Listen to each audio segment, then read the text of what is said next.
Hello, my name is Carol Reed. I'm a program director in the Directorate for Engineering in the CBET division, which is Chemical Bioengineering, Environmental and Transport Systems. I'm also the chair of NSF's Career Coordinating Committee, and I'm going to give you a briefing on the new career solicitation, NSF 22-586. We'll talk about today what is the career program. It is basically a strategic plan for your career as a leader in research and education. We will cover finding a program home. You submit your proposal to a core program, not a division or to the directorate.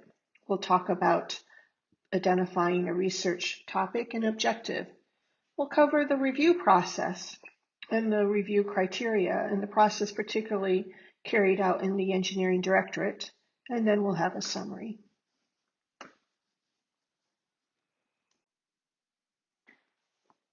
So the career program is just one of many NSF funding opportunities for new investigators.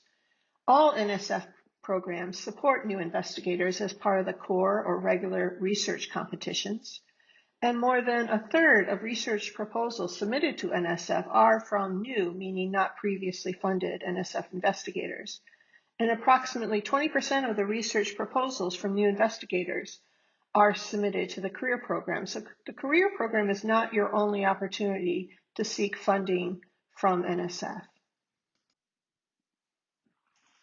The career program, NSF 22-586, and that's the new solicitation number, so you can Google it and definitely download it so you can read it many times so it really resonates with you, is a foundation-wide activity that offers NSF's most prestigious awards in support of early career faculty.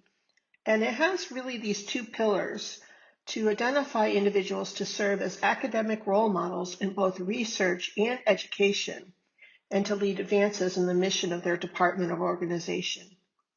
So the career program is really set up to build a firm foundation for a lifetime of leadership in integrating education and research. And so this is one distinguishing feature of the career program, is its emphasis of both research and education. And I really think of it as a 5-year project to form that firm foundation for your career as a researcher and also as an educator.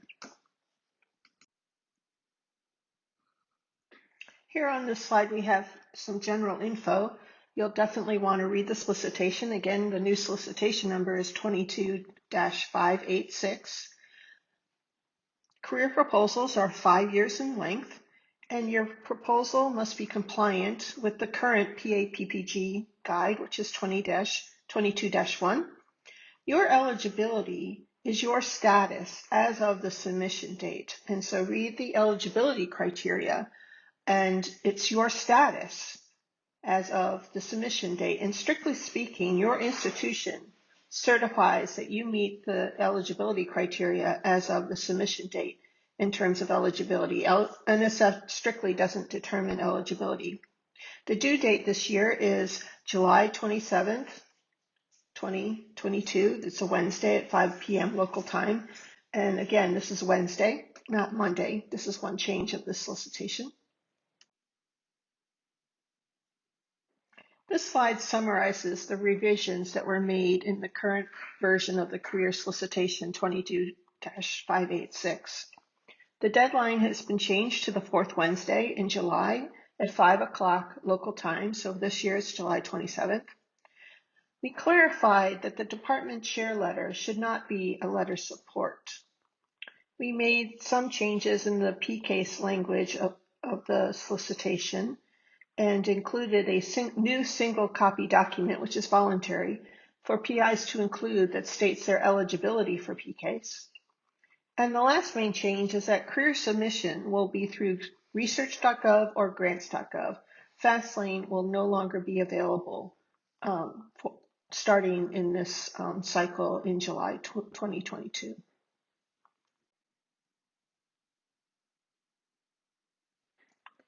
So I just stated, and I want to reiterate, that submission is through research.gov or grants.gov. So if you've already started your career submission before the new solicitation came out in Fastlane, you're going to have to restart that and really restart it in research.gov.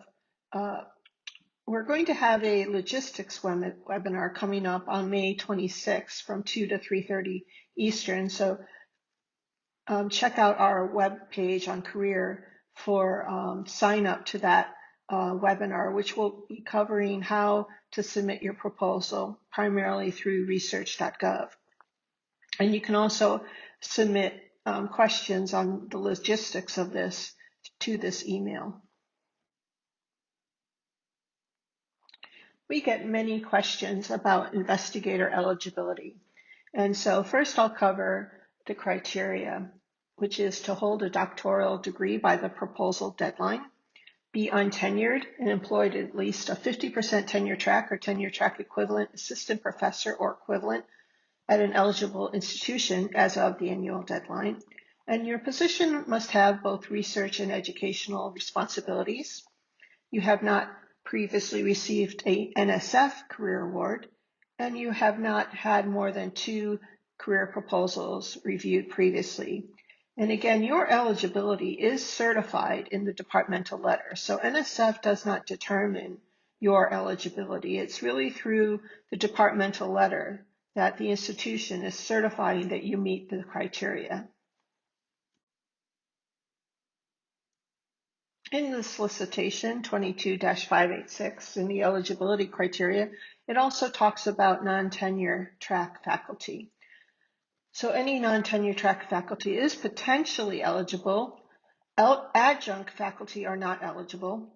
You must have a continuing appointment that is expected to last the 5 years of the career award. Your appointment should have substantial research and educational goals, and it's equivalent to pre-tenure. And you must meet all the other eligibility requirements. And again, if you're in a tenure track equivalent, your eligibility is certified in the departmental letter.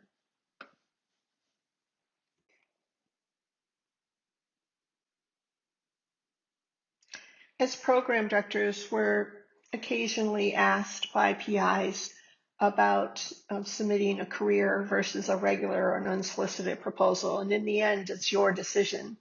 Career proposals are single PI projects. It's all about you and as an investigator. And again, it's a 5-year project that really lays down a firm foundation for your role as both a researcher and an educator. And so it has activities that are integrative, innovative, and ambitious. The career proposals require a departmental chair letter that is a required part of the proposal package. And the aims are lofty. So you want to ask yourself, are you at the right stage in your career to undertake the commitments of this type of project? So it's really important to discuss your ideas with mentors and your department chair.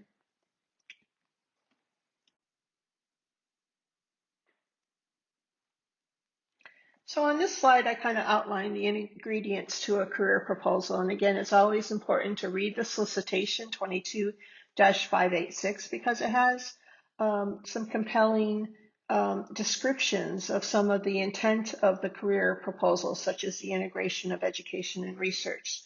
In the end, the career proposal is a project. It's a 5-year project and is an integrated plan for research and education. So it's ambitious, but it's feasible, meaning that it can be done within the 5-year period.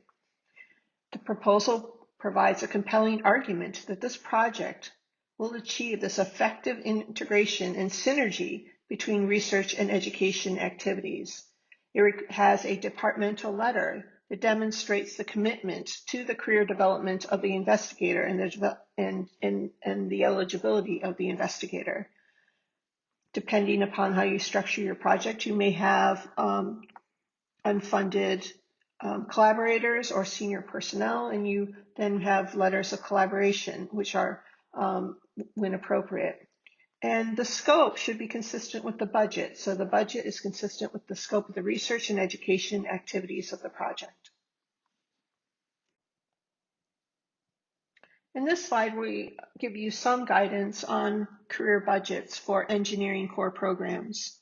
So again, read the solicitation 22-586 and follow the requirements in the PAPPG 22-1 for this next July 2022 deadline. Career budget requests should reflect the scope of your research and education plans and the practices within your discipline. The minimum award size is $500,000, including all indirect cost and overhead for this 5-year period. Final budgets of projects selected for award are subject to negotiation.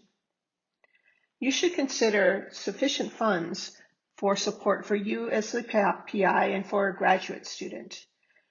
It's very important that you talk to the program officer of the program that you are thinking of submitting your proposal to get an idea on project norms in terms of the size of the budget.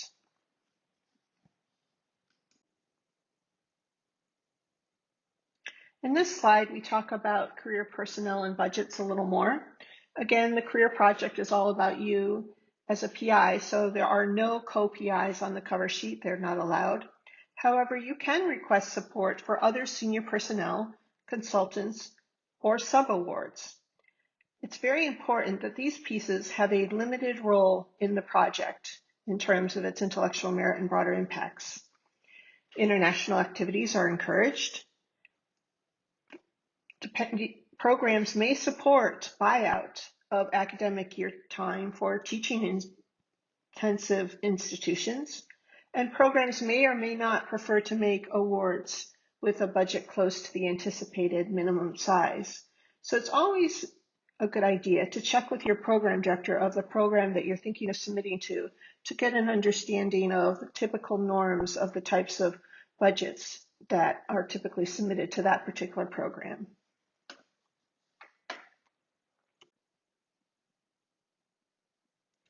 In this slide, I just want to alert you to the language in the PAPPG 22-1 on unfunded collaborators. And so any substantial collaboration with individuals not included in the budget should be described in the facilities, equipment, and other resources section of the proposal. And so in this slide, we give you some information that, again, is directly out of the PAPPG on what you should report in terms of these unfunded collaborators. And like senior personnel that you may have in your project, unfunded collaborators should have a limited role in the project's intellectual merit and broader impacts, because again, the career proposal is all about you as a researcher and educator. The departmental letter is a required piece of the proposal, and if it's not included in the submission as of the deadline date, it is a return without review event. So the departmental letter has as its chief purpose is to indicate the PI's eligibility for the career program. And again, the institution is certifying that the PI's status as of the submission date meets the career program's eligibility requirements. The departmental chair letter also describes how the PI's goals and responsibilities are aligned with the organization and department, and it commits to the PI's career research and education activities that are dictated in the proposal. And it also describes how the department will contribute to the professional development of the PI with mentoring in order to support the PI's efforts to integrate research and education. So the departmental letter is not a letter of support, but it should address these items above. Again, eligibility and this alignment with the organization and the commitment to support the activities.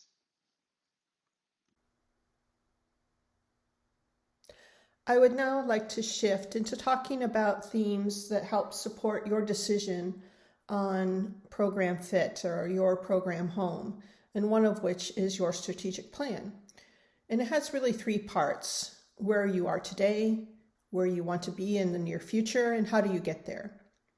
And it really goes towards answering that question of the career proposal. What is your firm foundation? What do you want to be known for in terms of being an educator and a researcher?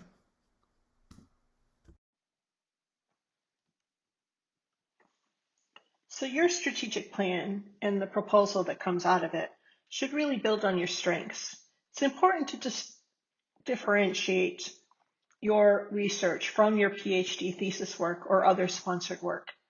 And you want to make a clear case of how your research project is differentiated and distinguished from others in the field.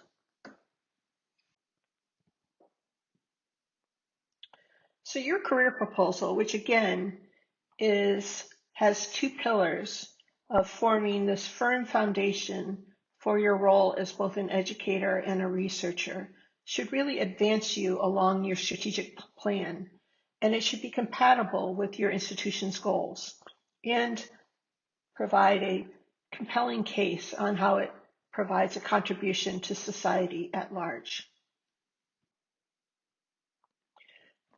And just to reiterate, the Career Award is not a research award. It clearly has a research component, but I think it's best, in my opinion, to view this project as a career development award.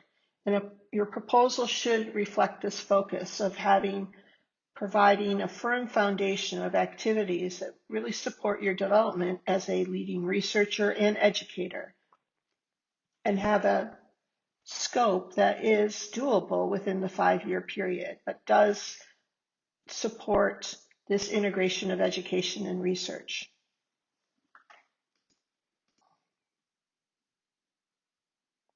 As part of the process of determining what we call your research home, meaning the core program where you're going to submit your career proposal, first of all, make sure it's fundamental research, and your research objectives and knowledge gained immediately from the proposed work really helps determine NSF program fit, not the application of your research results. And it's a good idea to be able to kind of do your own elevator speech of what is your research objective? What is the general discipline research questions that you're going to address as part of your projects? And what is the fundamental knowledge that would come out of it and in its importance to the field? And what are the broader impacts of the research itself? Help define this elevator speech to then use that to help find a program home. And we give you a link that are contacts at the division level to help navigate your way through NSF, and NSF's engineering directorate is shown at the bottom.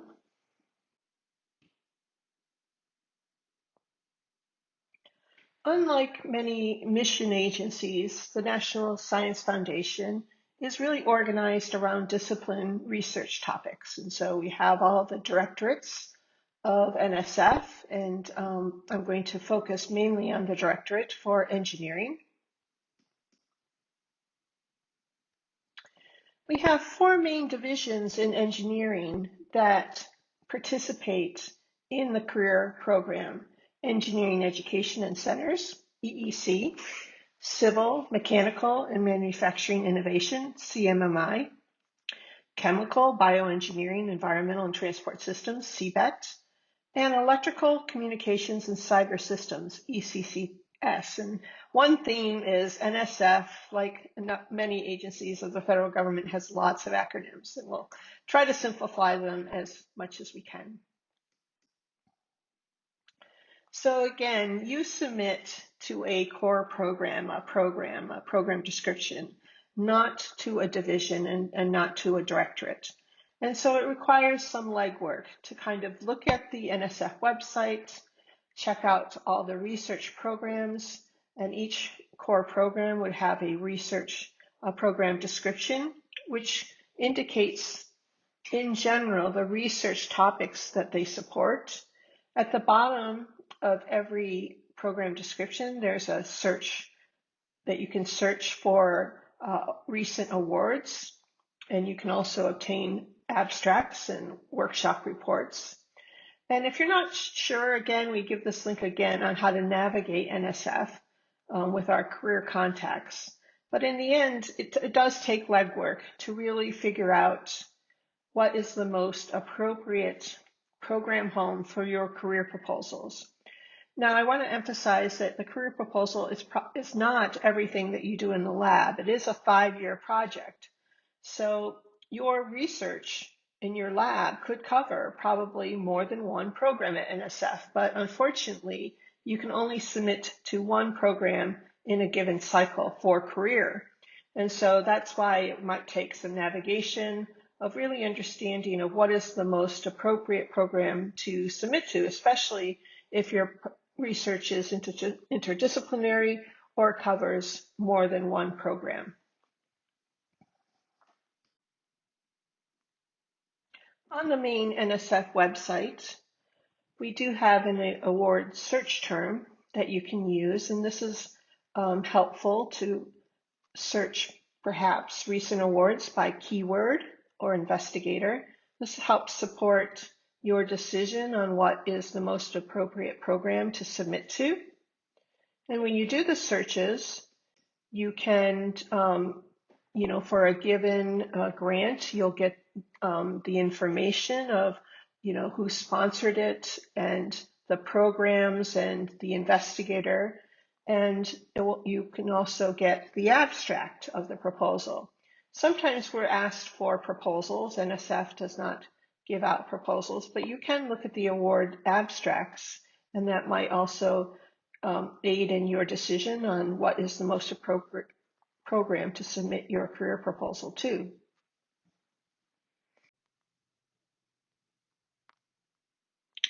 As program officers, we're frequently asked, what if my project spans more than one program? And again, the career is just a 5-year project. And so it's not everything that you do in your lab, and it's probably your lab would cover more than one program in NSF. And you can only submit to one program in a given submission window. So one thing we suggest you to do is to relook at the project scope that you defined in your 5-year career project and see if it can be tuned or scaled back so that the key innovation lies within one core program description. We really recommend you to contact the program officer or program director for an opinion on program fit. And this really applies to everyone to do this, to help in your decision on where to submit your career proposal to. And it's best to do this by email, and it's a good idea to put together a brief one-pager that has the key research questions that will be part of your project, what fundamental knowledge would be gained from it and its importance to the field, and also the broader impacts of the research itself. And use that as a tool to get input from program officers or directors on program feedback. And then listen and reflect on the program officer's feedback, because they are providing you what reviewers and that core program are typically looking for. You can then take that feedback and revise the proposal to align to a final program for optimal program alignment. On the cover page, you can indicate a secondary program to kind of indicate that the research program does have some sort of synergy or alignment with another core program. But again, you can only submit to one program in a given submission window. And so what happens if you indicate the secondary program on the cover sheet? For one, it provides information to the program officers. We do talk to each other that that the PI is saying, hey, my research might also align with this program. And so it may set up a co-review. That's not a guarantee, but it could. It also indicates to the program officers of how the project might fit between programs, and we can use that in the plan for our review of the proposal. And so there's no downside for indicating a secondary program when you submit your proposal.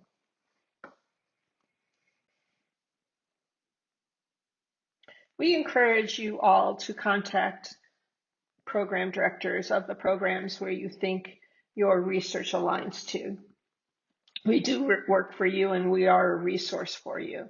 And it's best to use email and again, put together a one-pager on your research project and send that to your program director. And it's good to probably put career in the subject line to alert us, and to set up this email or live conversation about your career proposal.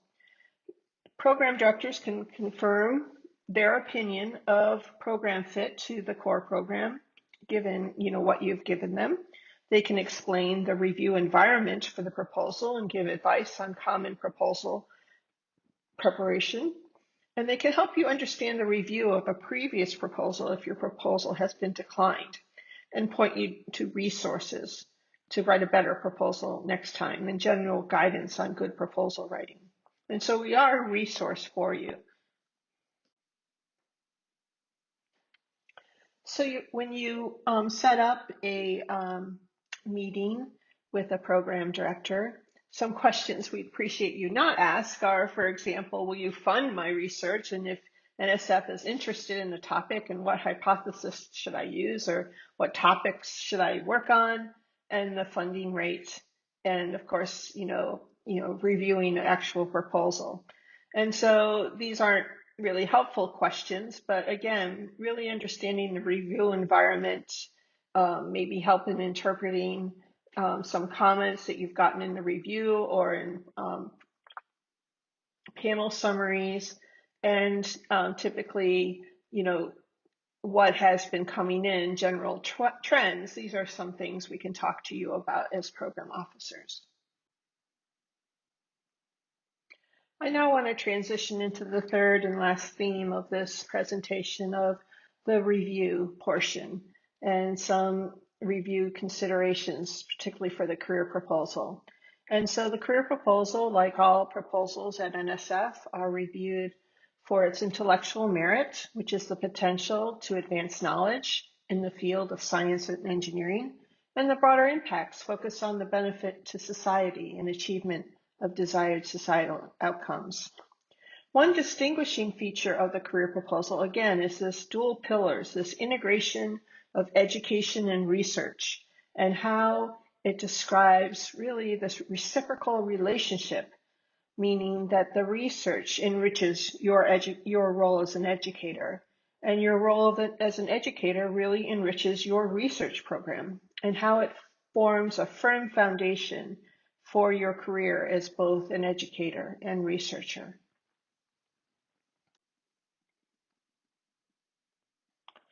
So you're writing your proposal for the reviewers to analyze. And so the reviewers are going to analyze how your proposal addresses the intellectual merit criteria, which again is the potential that your research has to advance fundamental knowledge in the field of science or engineering. And so the reviewers will want to know what is already known, what is new about your research and what you're going to do, and what will your research add to the field, and how will this enable research in your field or other fields. And it's important to also state why is your research important for the advancement of your field. The reviewers will also analyze how the proposal addresses the broader impacts criteria of NSF. And the broader impacts, again, focus on potential benefits of the research itself and the educational outcomes to society and achievement of desired societal outcomes. There are no requirements of how to address the broader impacts. And it's important to make a clear argument for the broader impacts of the research itself. I've included some examples of how the research could benefit society, but the key issue is how your research results will be applied and why would the general public care. And so again, you want to make a strategic argument on the broader impacts of your project, and especially of what are the broader impacts of the research itself. On this slide, we have the NSF merit review criteria, and this covers both the intellectual merit and broader impacts. And so for intellectual merit, again, we're looking at the potential to advance knowledge. And for broader impacts, we're looking at the benefit to society. and for the achievement of desired societal outcomes. For both criteria, we're looking at the extent of the proposed activities that are creative, original, and potentially transformative. For both intellectual merit and broader impacts, it's not enough to have a good idea, but you have to be able to implement it. And so the third bullet talks about the approach for carrying out the activities, and are they well reasoned, well organized, and based on a sound rationale? And does the plan incorporate a mechanism to assess success? For both criteria, we look at the qualifications of the individual and the institution to conduct the proposed activities. And we are looking at the resources available to the PI, either at the home institution or through collaborations, to carry out the proposed activities. Again, this applies to both the intellectual merit and broader impacts. A distinguishing feature of the career proposal as compared to unsolicited proposals is this integration of education and research. Again, recall that the objective of the career program is to provide a firm foundation, 5 years of funding to form that foundation for you as both an educator and a researcher. And so all career proposals must have an integrated research and education plan at their core. And so it's not solely a research proposal. And there's no single approach. So NSF encourages you to think creatively about how your research will impact your educational goals and how your education activities can enrich your research program, and then provide a well-argued and specific activities that over the 5-year period of the project really forms this firm foundation for a lifetime of contributions to both research and education.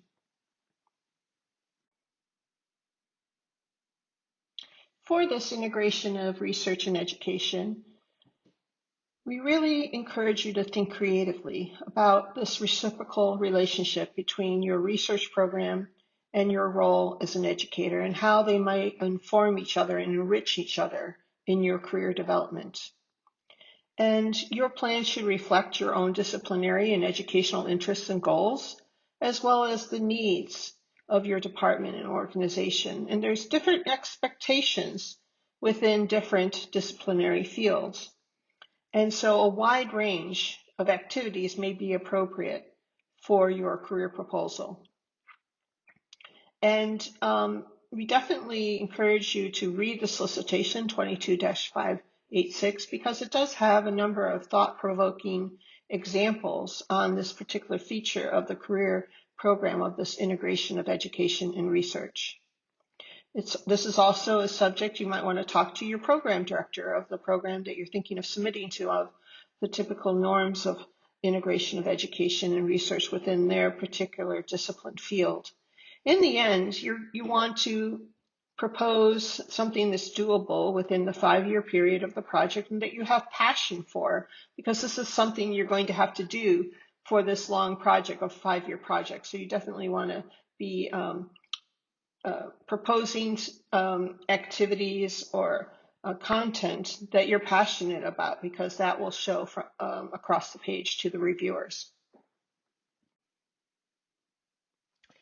As part of the educational plan of your career project, you're encouraged to describe how the impact of the educational activities will be assessed or evaluated, and we give you some resources here.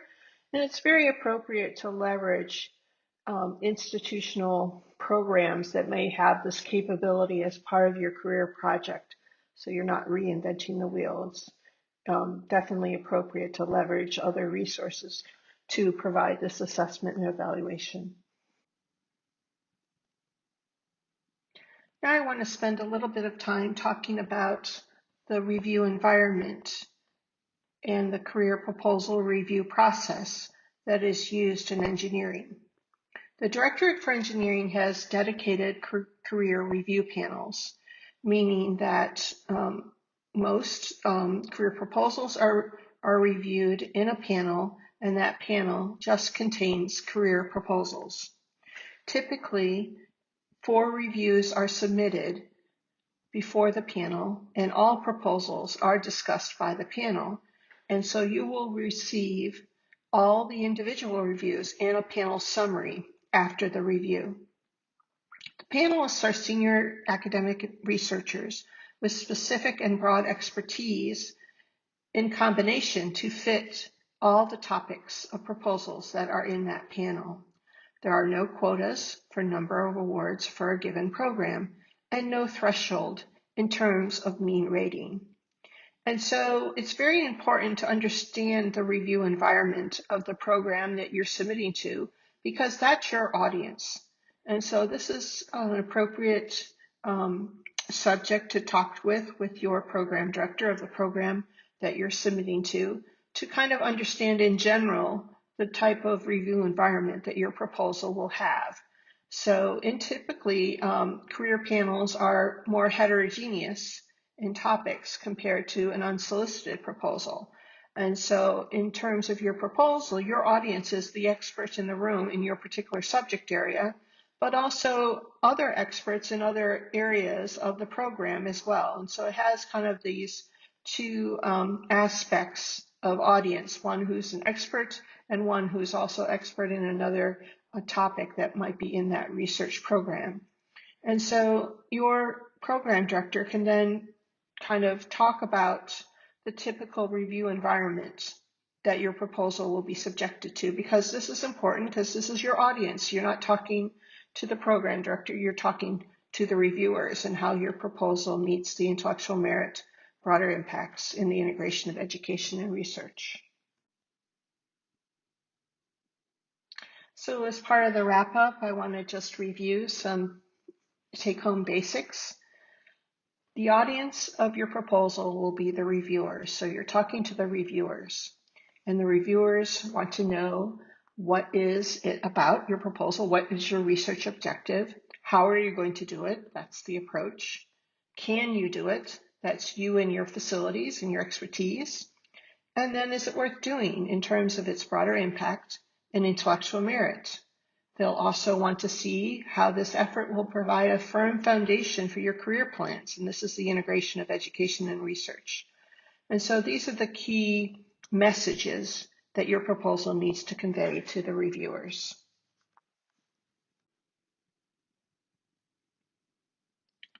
In the end, it's the institution's responsibility to submit the proposal on time. And so you need to coordinate with your sponsored research office to know the timeline for submitting your career proposal and to appropriately plan your preparation of the proposal. So it is submitted by the career deadline of the fourth Wednesday in July at 5 o'clock local time. And so look at the solicitation. It has some proposal preparation and submission instructions. Again, for this next submission is either through research.gov or grants.gov. And submission is not going to be allowed in Fastlane. And again, if you've already started the submission process of your career proposal in Fastlane, you're going to need to stop and then restart in research.gov. It's recommended that you use research.gov. On this slide, we provide a suggested proposal submission timeline, depending on whether you're submitting through grants.gov or research.gov, in order to meet the proposal deadline of the fourth Wednesday in July by 5 p.m. submitters local time. And we also provide a link that has a document that has further information on some suggested timelines for the various steps to do in your proposal submission.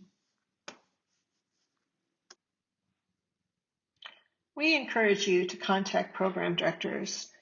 We really do work for you, and we're a resource for you.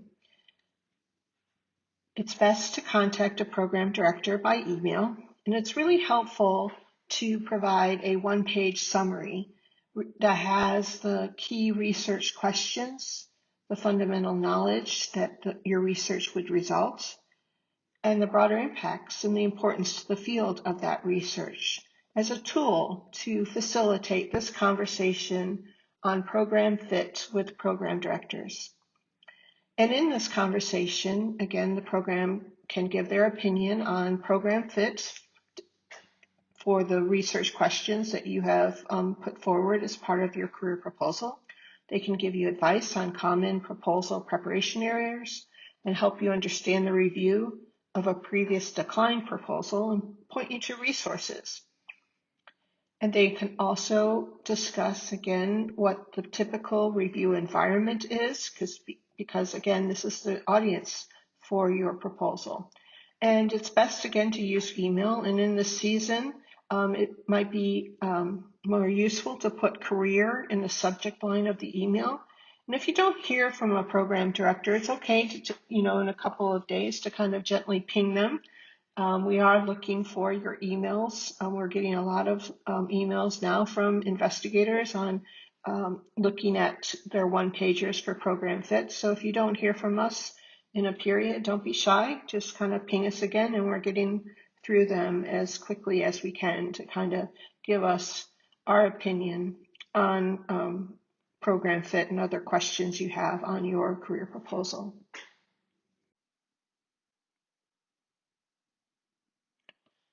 So just another summary of the career proposal ingredients. Again, it is really a blueprint. It's a plan to provide a firm foundation for your career as both a researcher and educator. So it's an integrated plan for research and education. It's ambitious, but it's feasible to be conducted within the 5-year period of the project. Your proposal should provide a compelling argument that the project will achieve this effective integration between the research and education activities. Again, the goal is so that your research program enriches your role as an educator, and your role as an educator enriches your role as a researcher. It has the required departmental letter that demonstrates commitment to the career development of the investigator and also establishes the PI's eligibility for the career program. And it has a budget that is consistent with the scope of research and education activities. And so these are kind of just a snapshot of the key ingredients for your career proposal. In conclusion, we encourage you to volunteer to be a reviewer. By being a reviewer for proposal review, it's an important service to your community, and there's no better way to see how the system of merit review works at NSF. And it also is no better way to understand what makes a proposal compelling than by serving to be a reviewer. And so to do this, we encourage you to email the program officer the program or programs, because there's probably more than one that your expertise aligns with, and send them an email with your 2-page bio sketch. And it's helpful to put keywords of your expertise in the body of the email, and maybe in the subject line, be explicit saying, volunteer to be a reviewer. Engineering doesn't have a deadline for the unsolicited for the core programs. And so review happens really year-round now in the core programs. So there are opportunities to serve as a reviewer, both in a panel or as an ad hoc reviewer, really throughout the year. And so don't be discouraged if you're not picked right away. We are arranging panels all through the year.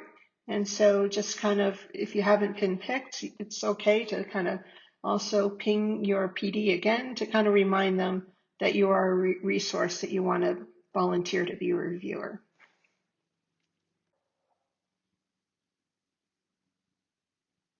Thank you for taking the time of listening to this presentation. I hope we have started to uncover some of the questions you have. And at the workshop, I really encourage you to network and ask as many questions as you have. There'll be a number of opportunities to get your questions posed and answered. I also want to alert you again to an upcoming webinar we have on May 26th from 2 to 3 p.m. Eastern that will focus on submission, mainly on research.gov. And I've given you some links and to sign up, or on the career webpage to sign up for that submission logistics webinar on May 26th. If you have any questions further, feel free to contact me at creed@nsf.gov. I hope you enjoy the workshop. Thanks again. Bye.